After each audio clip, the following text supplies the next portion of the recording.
बिस्मिल्लाहिर्रहमानिर्रहीम, अस्सलाम वालेकुम। Welcome to my channel food valley. कैसे हैं आप सब व्यूअर्स? आज हम बना रहे हैं बहुत मज़े के केक रस। तो आइए व्यूअर्स, इसको बनाना स्टार्ट करते हैं और देखते हैं हमें कौन कौन से इंग्रेडिएंट्स चाहिए। तो ये देखें व्यूअर्स, 3 अदद अंडे लिए हैं मैंने, 1.5 कप मैदा लिया है, 1 कप चीनी ली है, 1 टीस्पून वनीला एसेंस है, 1 टेबलस्पून बेकिंग पाउडर है, half tea spoon yellow colour लिया है। तो अब हम अपना बैटर रेडी करेंगे। ये मैंने शुगर डाली है और अब हम एक एक करके इसके अंदर अंडे डालेंगे और इसको बीट करते जाएंगे। अगर आपके पास इलेक्ट्रिकल बीटर अवेलेबल नहीं है तो आप हैंड विस्क के साथ भी कर सकते हैं, सेम ऐसा ही टेक्सचर बनेगा, लेकिन उसमें टाइम थोड़ा ज़्यादा लगता है, तो बीटर से थोड़ी आसानी से बीट हो जाता है। तो ये देखिए, इस तरह से दूसरा अंडा भी हम बीट करेंगे और फिर हम तीसरा अंडा भी डाल देंगे और इस बैटर को बहुत अच्छे से यकजा कर लेंगे। तो ये देखें, तीसरा अंडा भी हमने डाल दिया और इसको बीट करते जाएंगे। अब हम इसके अंदर 1 कप ऑयल डालेंगे और इसको भी अच्छी तरह से बीट कर लेंगे। वनीला एसेंस डालेंगे,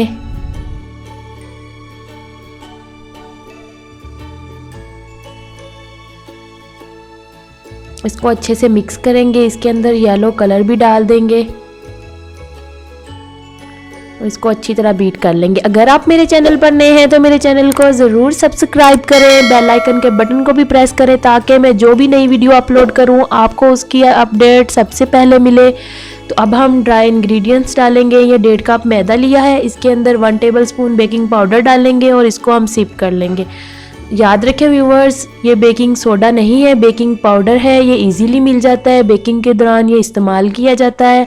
अब हम इसको छान लेंगे अच्छी तरह से और अब हमने स्पैचुला की मदद से इसको फोल्ड करना है, अच्छी तरह से इसको यकजा कर लेना है, कोई भी गुठली इसके अंदर ना रहे। तो कट एंड फोल्ड करेंगे इसको और अच्छे से इसको हमने मिक्स कर लेना। तो ये देखिए कितनी अच्छी तरह से मैंने इसको मिक्सअप किया है, बहुत अच्छे से मिक्स हो चुका है, यकजा हो चुका है। और अब हम इसको अपने मोल्ड के अंदर शिफ्ट कर लेंगे। मोल्ड मैंने पहले से रेडी किया हुआ है, ऑयल लगा के बटर पेपर लगाया है। तो सारा बैटर हम इसके अंदर डालेंगे। व्यूअर्स, आज मैं इसको ओवन के अंदर बना रही हूँ। मैंने विदाउट ओवन भी आपको बहुत से केक बनाना सिखाए हैं। ये केक रस है, तो सेम मेथड से आप इसको पतीले के अंदर भी बना सकते हैं। पतीले को प्री हीट करें और इसी मोल्ड को पतीले के अंदर रख के 20 से 25 मिनट से ज़्यादा 45 मिनट का टाइम लेगा पतीले के अंदर। 20 से 25 मिनट तो ओवन में लगेंगे इसको। तो अब हम इसको अपने ओवन के अंदर बेक होने के लिए रख देंगे और इसी तरह आप इसको पतीले के अंदर रख दीजिएगा। तो ये देखिए व्यूअर्स, मैंने इसको बेक कर लिया है 20 से 25 मिनट में। कितना अच्छा हमारा केक बेक हुआ है। तो इसके स्लाइसिस कट कर लिए ठंडा करके और अब हम इसको दोबारा से 20 मिनट के लिए बेक करेंगे ताकि ये क्रिस्पी और गोल्डन ब्राउन हो जाए। इसी तरह से आप पीसीस कट करके पतीले में दोबारा से रख दें 20 मिनट के लिए ताकि ये गोल्डन ब्राउन हो जाए। पहले एक साइड करें फिर दूसरी करें। तो ये देखें, अब हमने इसको ओवन के अंदर रख दिया है। तो 15 मिनट हो चुके हैं। तो ये देखें कितने अच्छे गोल्डन ब्राउन हो चुके हैं, बिल्कुल जैसे मार्केट से लेके आते हैं।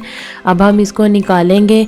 तो ये देखें व्यूअर्स, कितनी जल्दी कितनी आसानी से केक रस घर में तैयार हो चुके हैं। अगर आपको मेरी आज की वीडियो पसंद आई हो, लाइक करें, शेयर करें, कमेंट्स करें और मेरे चैनल को सब्सक्राइब करना मत भूलें। मिलते हैं अगली वीडियो में। अल्लाह हाफिज़।